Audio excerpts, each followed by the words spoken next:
All right, it's a quick hitter weekly preview and streaming episode. This one had a slightly different name because we are at the start of a new week. So for weekly leagues, you're applying this to a 7 days only scheduling span. Everybody else in daily leagues, this is all part of our long streaming playoff 2-a-day battle that I'm fighting against time and availability and childcare. And so far, so good. I am Dan Vespers. This is Fantasy NBA Today. It's a special bonus episode, but we're doing these every day, so they're not that special anymore. I'm at Dan Vespers over on Twitter if you guys would like to find me over there. Again, all of you that are finding me on Twitter, you're canceling out the people that are going into their off season and unfollowing. It all matters. It all matters. We want to keep growing. They'll be back. Maybe. All right, let's take a look at the streaming grid for this week. This, of course, is available to NBA Pass subscribers who can get the baseball pass as part of the all-sport upgrade for just $1 for one more day. If you're a follower who also plays baseball, make sure to check out Ethos Fantasy BB and Fantasy MLB Today, our sister podcast here at Sports Ethos, hosted by the great Joe Orico. We're going to do what we always do, which is first, I'm going to very slowly scroll through this board so anybody that's watching can see the names of the teams and when they play. But then I want to jump into the worst schedules first. Why worst first? Well, first thing you need to isolate as you head into this playoff week is who you might drop. Right? You can go out there and you can find a bunch of guys that you actually want to pick up, but you got to know who you shouldn't have on your teams right now.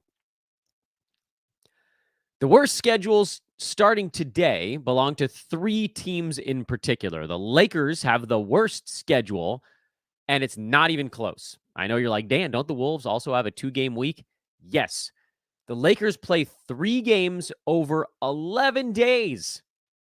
It's great for old guys on that club, and it's horrible for fantasy basketball because not only do they have a bad schedule this week, but they segue right into a bad schedule next week. They barely play. 3 games over 11 days is absurd.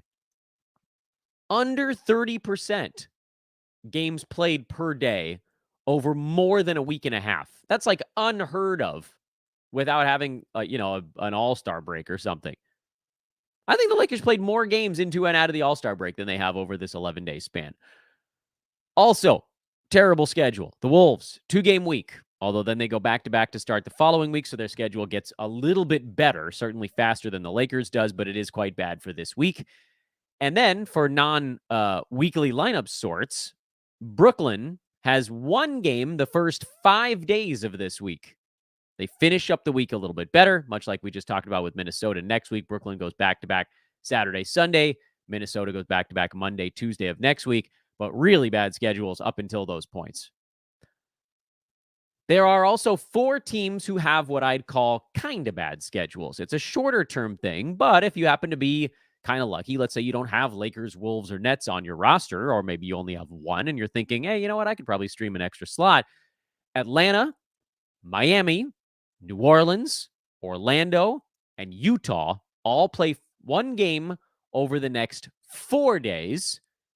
With the little caveat that after that, Utah starts a 5-game and 7-day span. So if you can survive this first 4, they've got a really good payoff on the other side of it. So for those teams, Atlanta, Miami, New Orleans, Orlando, and Utah, the droppable list is shorter. You're probably dropping people that are outside the top 100. Basically guys that you were streaming anyway. This is the time now to get off of those streams. If you have someone that's a reliable fantasy asset on any of those clubs, and there aren't many on Orlando, but, take Atlanta, for example, you're obviously not going to drop DeJounte freaking Murray.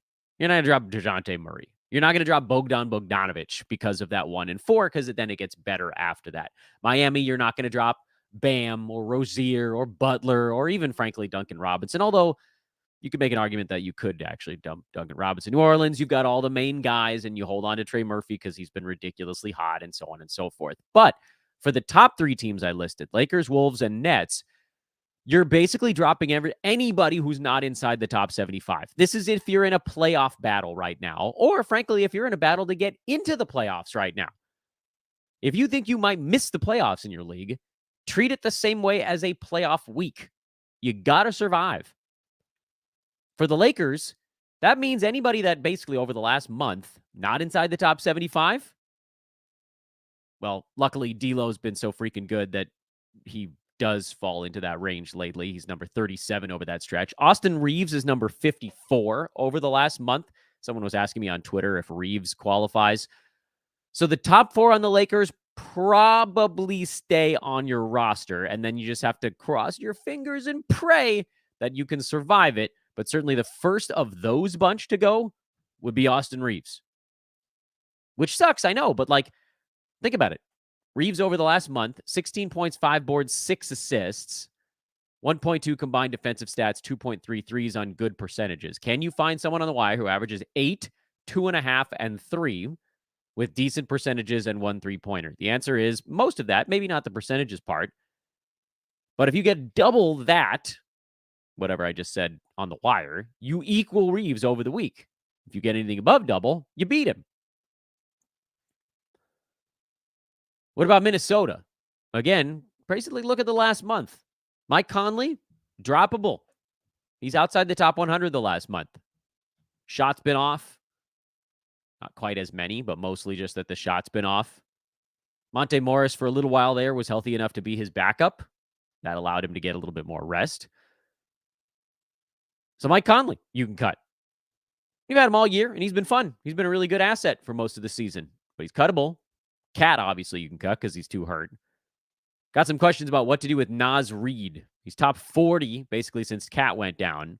And then, yesterday's game, there was no Gobert and no Kyle Anderson either, so that gave Naz even more of an opening. He's right on the borderline. I think Naz probably ends up, when Gobert and Kyle Anderson are back, Naz Reid probably ends up as something in that like 70-ish range between 50 and 100. So, yeah, I mean, if you had to, Gobert, Anthony Edwards, those are the guys that you're not cutting on Minnesota right now, but everybody else is kind of fair game. And then for Brooklyn, which, they're their own weird little mess, Cam Thomas is going to take 25 shots a game. Nick Claxton's going to get all of his blocks. Dennis Schroeder, as great as he's been, he has big holes in his fantasy game. So he's one that you could consider cutting for the 1 game in 5 days. If you can survive it, great, because they do have a 3-game week at the end of it all. Cam Johnson, you can't really wait on him. Mikal Bridges, obviously you play. I think for the Nets, you probably play most of these guys. Schroeder would be the one that I'd say maybe, but it's enough assists where you try to ride it out. Still, you can get 3 games over these 5 days pretty easily. So if you're really in a bind, then that's where you'd go. And again, they have the 3rd worst schedule, and it's quite a bit less awful because at least they get 3 games out of this week. But that's where you're sitting on who maybe to cut. Who has the best schedule this week then? Which direction do you pivot? There aren't many. That's the sad news about this week. The schedule analysis of this week suggests that it's not a particularly easy week to stream, but it's a very important week to stream because not that many teams have amazing schedules. So where you can potentially isolate them, you can get an even bigger leg up.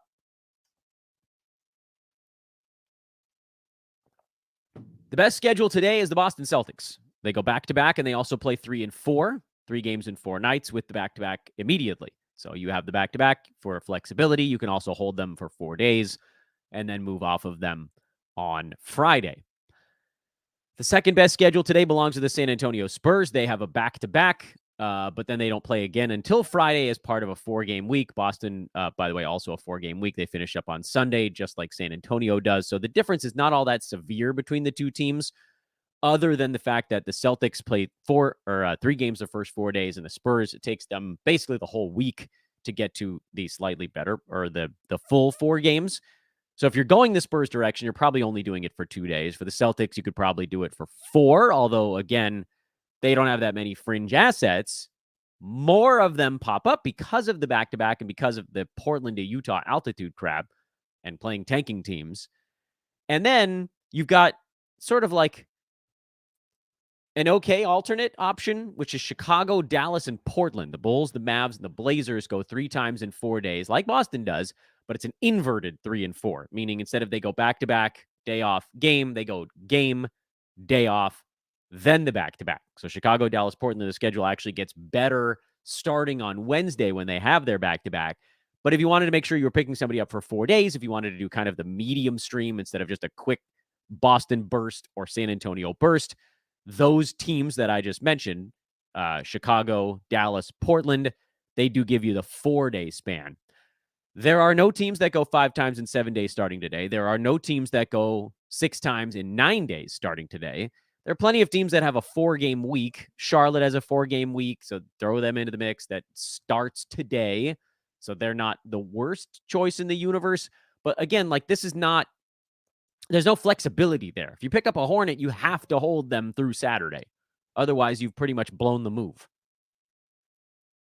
It might be the only other one, because Portland goes 4-6. That's it. Charlotte, Portland are the only two that go 4-6. So if you wanted to, at least Portland, you could abandon ship after Thursday if you really wanted to. You are stuck for those first 4, but you're not stuck for 5 and 6. So today's a pretty hard day to do a long stream, frankly, because the 4 and 6 options are limited. There's only 2. There's only 4 teams that go 3-4 and only 2 teams that go back-to-back. But we just told you about a couple of teams that have absolutely atrocious schedules where you got to get out of the way. You got to get off of Mike Conley, and you probably had to drop Sadiq Bey if he was on your team earlier today. He's out for a while. And you probably had to drop like an Alperen Şengün based on his deal, although we don't have the exact report on him yet. This is a tough spot. So for those that are watching with us, let me change what you guys are getting to see right now. You were looking at our streaming grid. Now I'm very quickly going to bring up a couple of names that I thought were at least usable or borderline usable. Here they are. And these names for Boston, Peyton Pritchard and Sam Hauser are possibilities. Pritchard would be my preferred play. We already know Drew Holiday is out today. Kristaps Porzingis is out today and possibly tomorrow. He missed their last ball game, so he's actually hurt. Derek White, Jaylen Brown, Jason Tatum are all playing today, but on the altitude game in Utah, I would imagine that at least 1, maybe 2 of those guys is sitting. So that means a guy like Pritchard is probably going to get decent minutes in the backcourt both days of this back-to-back. Hauser minutes probably a bit lower today, but if Jaylen Brown or Tatum is out and Porzingis is still out and maybe Horford as well, then you probably get more for Hauser tomorrow. That's why he's my, you're sort of grading out how many minutes you think these guys might get. And for Pritchard, it feels like he could get in the mid to high 20s both days. So you're kind of gunning for 50 to 60 range over 2 ball games. For Hauser, you're hoping for like low 20s today and then maybe high 20s tomorrow. So could he get to 50 over those 2 games? Yeah, it's a possibility. But it does feel like Pritchard probably beats him out in minutes over the next 2 games by, I don't know, somewhere in the 4 to 7 range. But again, both are viable. For San Antonio, I think I'd only go Malachi Branham. I'm assuming Keldon Johnson is rostered in your leagues, but he would also be an option there. Jeremy Sohan, probably rostered. These guys are way over rostered, but if they're not, they would also make sense as back-to-back opportunities. Trey Jones, if he's on the wire, would make sense as a back-to-back guy. But the Spurs are hoping to get Devin Vassell. He's probable, so they're hoping to get him and Wemby back tonight, presumably for both halves of the back-to-back, although I guess we don't really know. They might rest one or both of those guys on the other half. And so then maybe some of those fringier guys make more sense, but Branham's the one guy who's been kind of just scoring regardless of who's in the lineup. And then remember, we just talked about some of these other teams, Dallas, Chicago, Portland. Chicago doesn't have anybody to stream. Dallas has Derek Jones Jr., who just slid into the starting 5 but hasn't played that many minutes yet. Derek Lively, who they're hoping to get back as a backup center. Tim Hardaway Jr., who's also way over rostered, but if he's on the wire, you could use him. For Portland, Tamani Kamara has a half-decent fantasy game. He could work for that 3-4. Chris Murray, less exciting, could work for the 3-4, but at least he doesn't hurt you in too many spots. And then Delano Banton, who's scoring a lot, but is probably going to take he's going to pee on your percentages. That one's troubling, but again, if you just rack up enough stuff and then pray that he doesn't destroy your percents, then getting 3-4 out of Banton could work as well. I don't think I'd go much beyond that.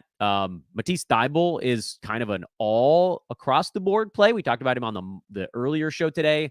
So maybe I should have put him on this board because people on Twitter didn't necessarily see my morning show where I said I thought Thybulle was a guy you could just play. I don't think he's a volume play right now. I think he's in all formats play. So I got to get another board out with the injury replacement list. That's where he falls. Thibault's a, top 100 or better stream. Most of the names that I'm putting up here aren't, but get there because of volume of games played. They're totals winners as opposed to per game. Or really as opposed to both. Because for Thibault, he's on a team with a good schedule and has per game appeal. Hopefully that made sense. Guess I need to clear that up over on social media. I'm going to leave that graphic up while we kind of wrap things up on today's show. And that's basically it. I guess the only thing I didn't bring up yet would be if you're looking at trying to make like a decision on who to start in a weekly format that may or may not be back this week. I think Donovan Mitchell, you got to sit him. Larry Markkinen, you got to sit him. Devin Booker, it sounds like he'll be back this week. So get him fired up. Porzingis is a really hard one because he missed their game 2 days ago. And he got ruled out late Sunday for the game today. So I don't know that we see Porzingis for more than 2, meaning 2's a best case scenario. So I think I'd probably sit him. Steph, you probably sit. I know they're hoping to get him back midweek, but we don't have a guarantee of that. They may be just getting optimistic. It's just a 3-game week for the Warriors. So I think you probably only get 1 game out of Steph. 1.5 would be sort of like if you feel like it's a 50-50 shot he plays in that midweek game against the Lakers. Let's see. Who else has not been ruled out for the entire week yet? Jalen Williams in Oklahoma City. I think you got to sit him. It sounds like, he got ruled out pretty quickly. If guys can't play through an ankle sprain, that means it's swelling up fast. A lot of times guys play through it and then it gets worse overnight. And for him, it'll probably get worse overnight. Jalen Johnson, same thing. I don't think you can play him this week in a weekly format. Drew Holiday will probably play in the other 3 games this week, so he's generally good to go. Şengün, I would sit. Anunoby, I would sit. Vassell, I would start. Rudy Gobert, I don't know what the hell I would do with. It was called right hamstring tightness, so it doesn't sound all that bad. And Minnesota has this super light schedule.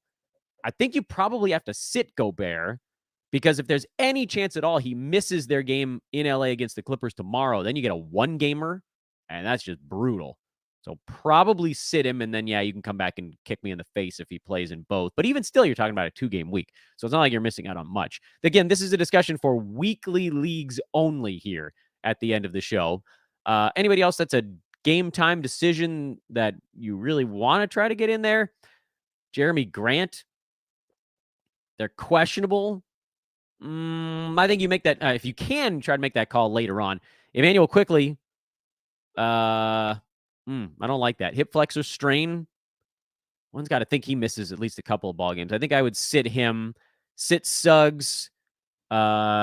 See if you can wait on getting the news on Jeremy Grant. They do have that good schedule, though, so I'd love to be able to get him in there, but it does feel like he's going to be playing about 2 out of every 3 games. So probably sit Grant in head-to-head.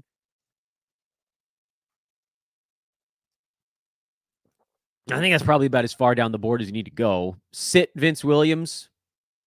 Maybe he plays, but, what are you missing out on? It's not the end of the world there. And that's it. That's your weekly stuff. All right, we didn't keep it under 15, but I kept it under 20. Good luck this week, everyone.